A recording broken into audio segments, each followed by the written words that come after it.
Hi, it's Christine. As you know, I love to read and collect tarot, so I'm going to give you a little tour of what we have right now at the InSpirit Center. Go ahead.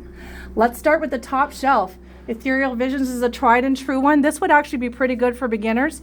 Tarot of the Abyss by Anna Turian goes its own way, but very intuitive. If you like this art style, that's very cool. Phantom Wise Tarot is one of my favorite ones in black and white.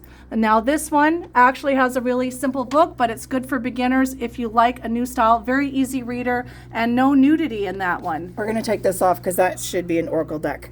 Sorry. Yeah. Continuing on, I don't have the Light Seers Tarot personally, but that one is actually an excellent beginner's deck, very intuitive. Golden Art Nouveau, fantastic. Very much like the Rider-Waite-Smith, only shiny and pretty. Just keep in mind that this one does not have the titles for the major arcana card. So if you're a beginner, go with something else. Shadowscapes Tarot. That one's another beautiful one. Also, one thing I'll point out, it's very tiny details, so you'll want to be able to look at these cards very clearly. Glow in the Dark Tarot, fun. If you want to have some fun, let's go to some more that I know. Let's go down to the second shelf. Everyday Witch Tarot. There's a reason why this one is still a bestseller. Very easy reader, really great book. If you are brand new to tarot and you like the witchy theme with little cat familiars on everyone, you'll want to do that. The Monsters Tarot deck. Well, now we're just getting into some fun stuff. Now you want the Tattoo Tarot. This one is a very Marseille style tarot deck, but with feeling. So here's your more traditional Marseille Tarot in a very antique style.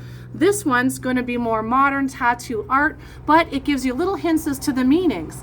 This Might Hurt is going to be a very good, tried and true one for, especially for beginners, very diverse. Now, we were just talking about Marseille. Here's another Marseille Tarot. If you're feeling rebellious and you want to do some traditional tarot, but with cats in outfits, then this is the one for you. It's the one for me because I'm rebellious like that.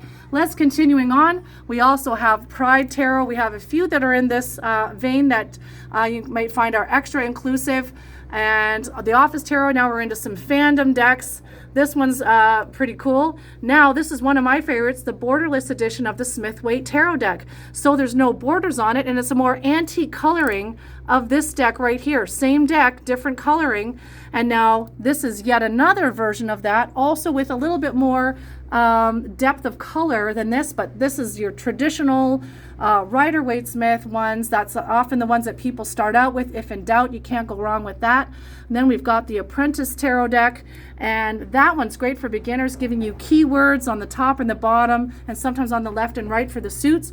Now moving on over here to the Cats Rule the Earth Tarot. If you like Rider-Waite-Smith, but again, like the Marseille, you're feeling rebellious and you want cats instead, well then you could go with Cats Rule the Earth. Very matte card stock. It's a very chunky deck, has a decent book in that, and it's super fun. So we have some others here. I won't talk about all of them, but let's go to the ones that really stand out for me. If you're looking for the perfect cat tarot deck, well, we've got a few options here. This one's a cute deck. Some of the images are super funny. The book is surprisingly intuitive, like it can be uncanny, but otherwise it's still a little on the fluffier side. Same with the Dog Tarot if you're more of a dog person. Here we have the Queer Tarot. This one, the colors are spectacular in this. If you like this style, I think you're going to be happy with it no matter where you fit on the rainbow spectrum. Then we have your classic Morgan Greer Tarot. This one I've been using, the Crow Tarot, for my professional readings. It's a collage deck featuring crows instead of people. It actually is easier to read than I ever thought possible, and it is a workhorse deck. You have the famous Wild Unknown Pocket Tarot. That one's great. More fandom decks here with Ghostbusters, Hocus Pocus. We've got some great options here, and the playing deck version of this. So if you find the cards are too big and you want them to fit your hand, you can go with the playing card style with the original Tarot style game instructions are in there. I'm going to start to wrap it up for our tarot, but you can't get through the spooky season without the Halloween Tarot. This deck has been out for a while and has been a bestseller for really good reasons. They do change the names of the suits, but there's a card that goes with it, so you can have quick reference every time. This one's a fantastic, fun deck. And then we have some new ones that I haven't bought yet, but I may yet. Look at that. We've got Gay Tarot, Aquarian Tarot. Tarot of Mystical Moments here is a spectacular deck, very dreamlike. And Steampunk is coming back. So we've got so many options for you for tarot.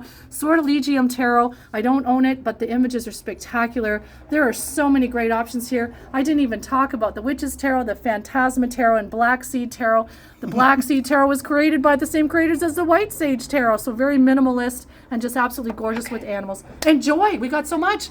Come and check it out. And if there's anything that you want us to get for you, we'll come, like, subscribe, do all the things, and we look forward to seeing you again.